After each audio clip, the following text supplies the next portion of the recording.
Alors, je voudrais d'abord signaler qu'en dehors de mes fonctions de responsable de la CAGE, je suis aussi le coordonnateur de la coalition des 33 ONG, qui sont des organisations de la société civile regroupées dans un réseau depuis 2015 afin de soutenir les efforts visant à empêcher la modification de la Constitution, mais aussi de faire un monitoring permanent et assidu de manière à suivre la situation de notre pays sur tous les plans et faire les plaidoyers. J'ai eu aussi à participer aux discussions qui ont été conduites par la CENCO, qui avait débouché le 31 décembre 2016 à l'accord global inclusif du Centre interdiocésain de Kinshasa, communément appelé l'accord de la Saint-Sylvestre. Et j'y avais participé à ma qualité de représentant de la société civile. Et récemment, j'ai eu, et je continue d'ailleurs, à assumer les fonctions du rapporteur au sein de la commission mixte gouvernement-société civile qui a été créée à l'initiative du gouvernement afin d'enquêter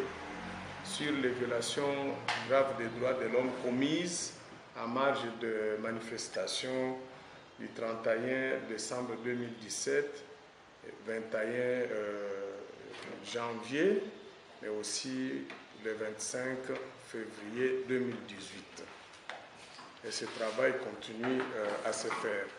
Alors, en quelques mots, qu'est-ce que je peux vous dire? Quelle est notre lecture de la situation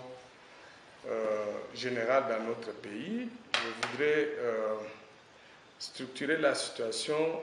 autour de trois piliers. Nous avons d'abord la situation politique, la situation sociale et économique, mais aussi la situation plus spécifique des droits de l'homme. Dans la dernière rubrique, j'aurais à aborder aussi la question, par exemple, de la représentativité des femmes au sein des institutions. Sur le plan politique, nous savons tous que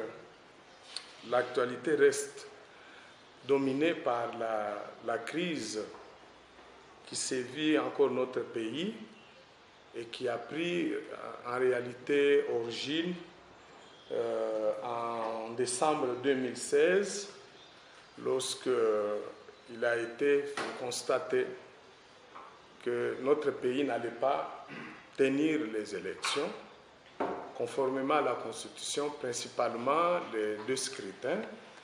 l'élection présidentielle, mais aussi législative, alors que les acteurs de ces institutions arrivaient déjà à terme de leur mandat, principalement pour le chef de l'État. Il arrivait à terme de son mandat le 19 décembre et que les parlementaires de l'Assemblée des députés, et c'était le 17 janvier 2017.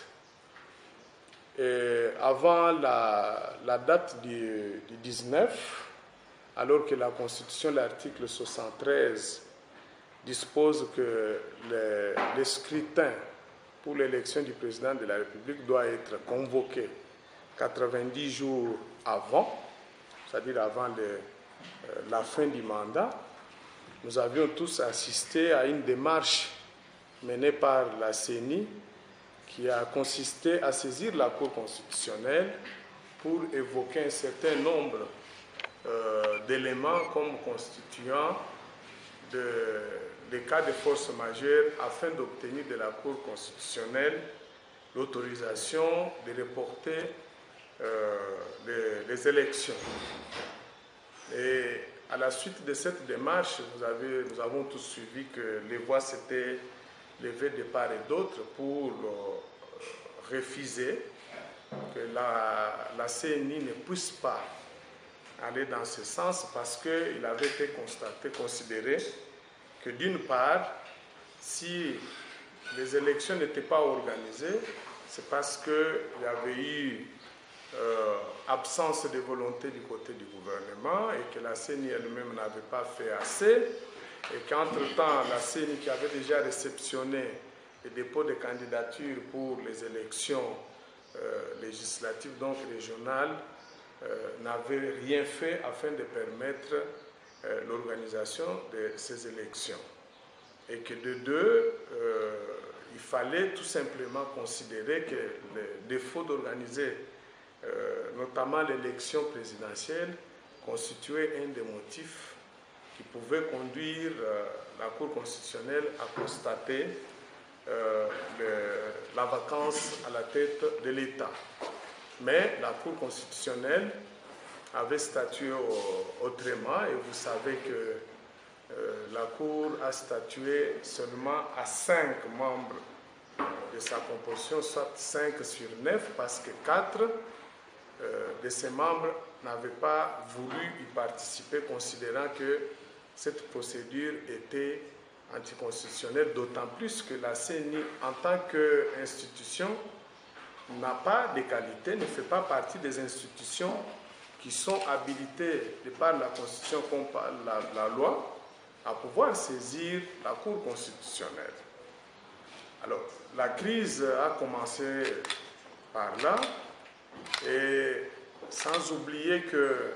entre-temps, l'opposition avait déjà lancé des mots d'ordre pour dire qu'à partir du 19, il faut considérer qu'il n'y a plus de président. Et bref, on a connu les manifestations les plus violentes de notre pays, les 19, les 20, les 21 pour Kinshasa principalement. Je sais qu'ici à Goma aussi, il y a eu les mêmes manifestations qui avaient conduit même à l'arrestation d'un groupe de membres du rassemblement et quelques militants de mouvements citoyens. Ça a été des manifestations très très violentes parce que nous avons fait le monitoring. Nous avons assisté à des faits extrêmement violents. Des gens ont été tabassés, des gens enlevés, d'autres personnes en sont décédées. Bref, ça a été une période très très dure. Et cela va pousser le président de la République à mener des consultations jusqu'à déboucher sur le dialogue de la cité de l'OIA, qui a donné lieu à un certain nombre de résolutions, mais comme il était considéré que cette rencontre n'était pas inclusive,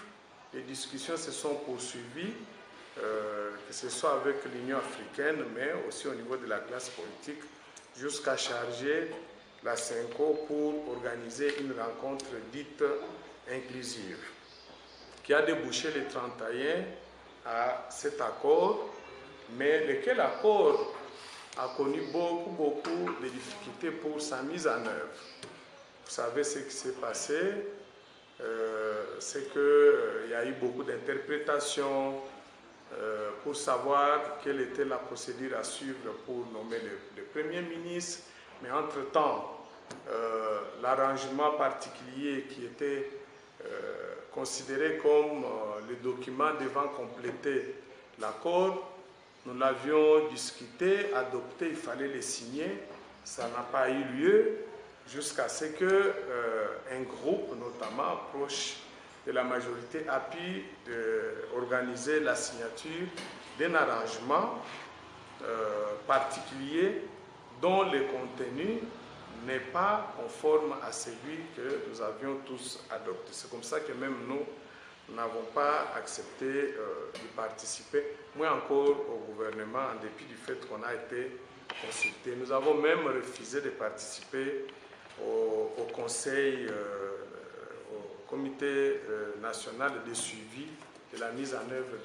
de l'accord 500. Et depuis lors, nous vivons des moments très difficiles parce qu'il n'y a pas de réconciliation, alors que l'accord avait mis l'accent sur la réconciliation des Congolais, et laquelle réconciliation devait se concrétiser par un certain nombre de mesures. Bref, tout ce qui s'était passé ou qui continue dans certains coins de la province du Nord Kivu à se commettre, ce phénomène a été aussi constaté dans les trois Kasaï, avec le développement autour du déplacement forcé des gens, ce qui fait qu'aujourd'hui vous suivez tous, contrairement à ce que nous entendons, qu'il y a plusieurs enfants abandonnés.